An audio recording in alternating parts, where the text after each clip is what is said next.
Again, welcome to Cima T4 class. Today we are going to talk about the answer matrix, and basically what we are going to be looking at is strategic directions in terms of selling products. And you recall from our earlier studies that organizations invest heavily in research and development to come up with new products, and a decision that will have to be made after the products have been produced successfully, that is beyond the concept, is to sell the product. Now this is mainly an issue of marketing, as well as making sure that the organization is getting good market share.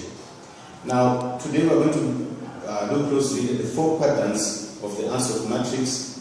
The answer matrix is a strategic tool that has been used by many organizations, and basically there are four quadrants which we are going to be looking at. So this is our answer matrix. Here we have put a quadrant here, one here, another one here, and the final here. Right. So here, right at the bottom, we've got existing products. We also have here new products. Right. On the x-axis here, we've got new markets.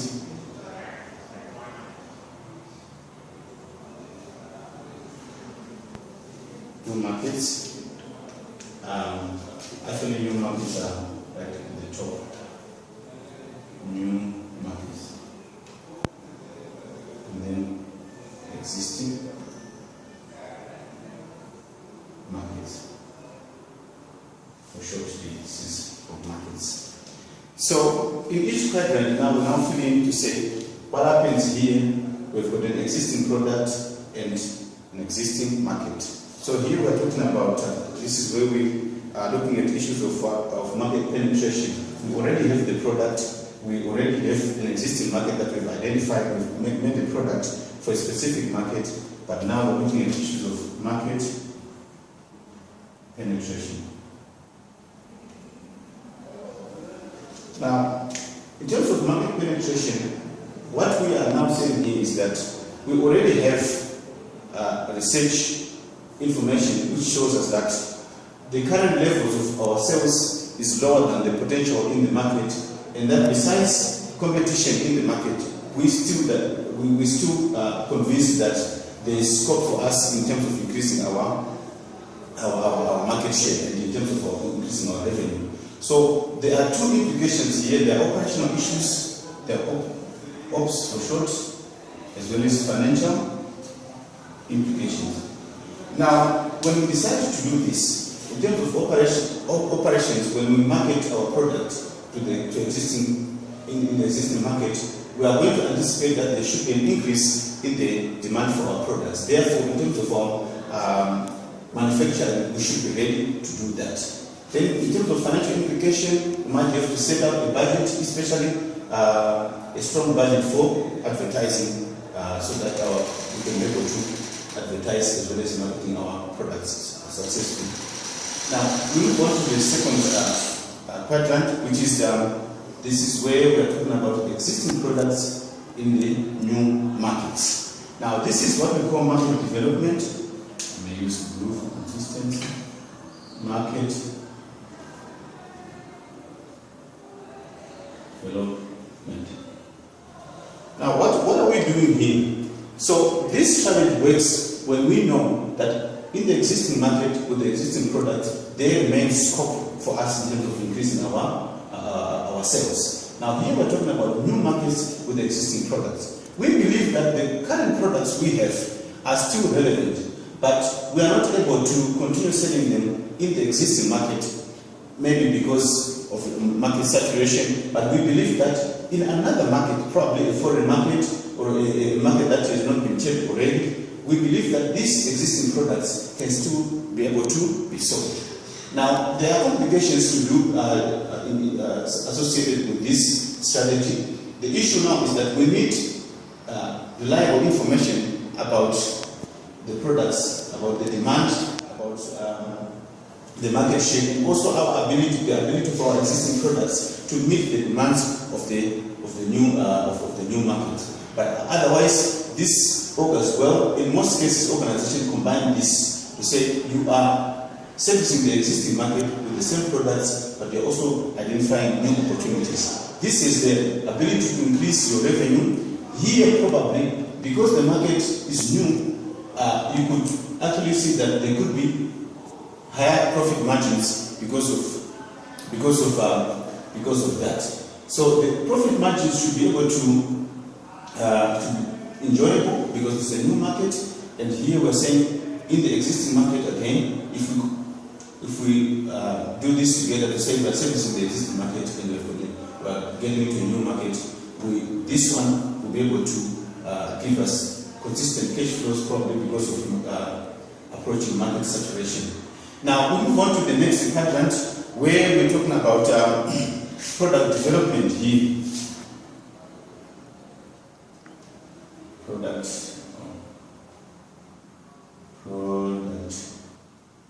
development. So what is product development then? So we have got existing markets here and we've got new products. Now the thing is, once a product has been introduced in the market, it can serve its purpose, or customers may then demand, or their taste, or the purpose of the product, or the needs of the customers rather, can change over time. Or competition may actually force us to do that, especially in the high-tech business where there are a lot of technological developments. So this may force us, or an organization, to move and develop a new product. This product is aimed at meeting the needs of the customers, and we are going to be selling this product in the existing market. So the thing now here is that we are quite aware of our customers. This market that we know is an existing market, but we've got a new product. But in the process of doing so involves a lot of research and development, contacting customers that the organization normally works with to whenever the new products are being developed, so that you can be sure that the product is able to meet them as the needs of the customers. So we go to the last quadrant, which is diversification.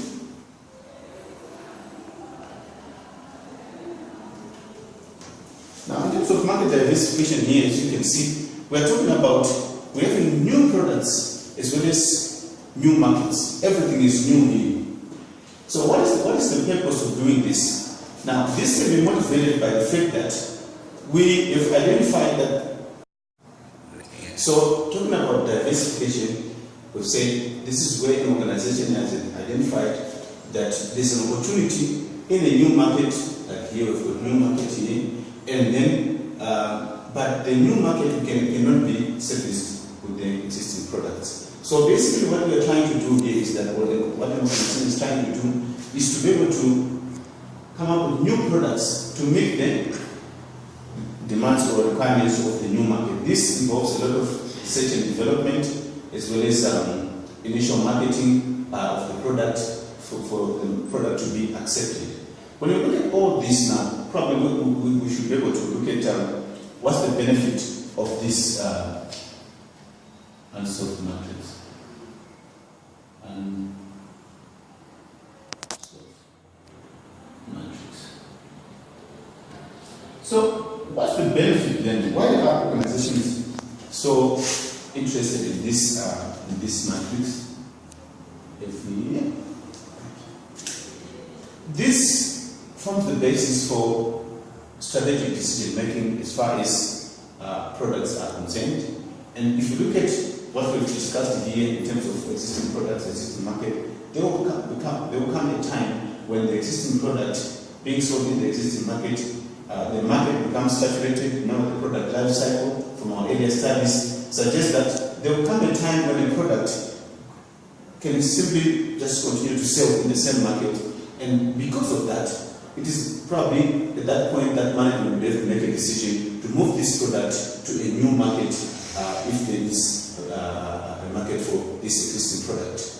And again, if you look at this now, you will see that this same product will be able to increase the revenue for the organization, whilst in the process, we can also be looking at issues to do with product development, because products should continuously be developed, and these products being developed for the existing market, but we can also develop a product for a new market. So basically, this gives an organization multiple ways in which you can be able to make a decision about a certain product. But what is quite critical is that this ASOP matrix is able to give us scenarios in each and every quadrant to say what exactly happened. But let's turn now to the pitfalls, or should I say the limitations of the ASOP matrix. Now, if you look at this quadrant, the first one, we've got existing products and existing markets. Now, if you are trying to penetrate into a market now, and there are other players in the same market, you are likely to face resistance. For example, we've said that we can be able to penetrate into the market probably by aggressive marketing and advertising. Now, you can also face resistance. Other players may also do this, come up with the same strategy, so it may also become a war then. Even if you try to do this by a combination of slashing prices, depending on what exactly do you want to achieve, as well as aggressive marketing, other organizations, bigger institutions may have quite huge budgets for advertising. In terms of new market, in terms of market development, taking existing products into a new market, there are so many hurdles that you may face in the way, and these are not highlighted by the ASOP matrix, but this is not to say this matrix loses its essence, but it is just to be aware as students that there has to be critical analysis to say, this market, the market potential, are we certain about the market potential that we should begin to move into that market? In some cases, it might be a foreign market. There are so many legal and regulatory requirements which needs to be considered before we move into a certain market, and also to know the culture of the different countries, tribes, as well as races. Now, moving on to diversification, it is also quite risky. Risk has to be thoroughly evaluated, because we are talking about two new things here. The new product, which we are not so certain that is going to be able to sell, and new markets. Now, this is a combination that you want to manage from a risk management point of view, because you are going to take a new product that is designed for a specific market, which is a new market, and also, so research also is very important in terms of understanding that kind of market and what the cultures in there, as well as other players like competitors in the same market, as well as legal and regulatory compliance issues. Product development, in terms of new products for the existing market, while this one is with minimum risk, not as high as the diversification, but again, this will have to be managed at this stage. So basically, we can see that the ASOP product matrix is quite useful in terms of strategic decision making, and at this time I'll be able to take questions. If there are any questions or any areas where you require clarity, I'm taking questions now.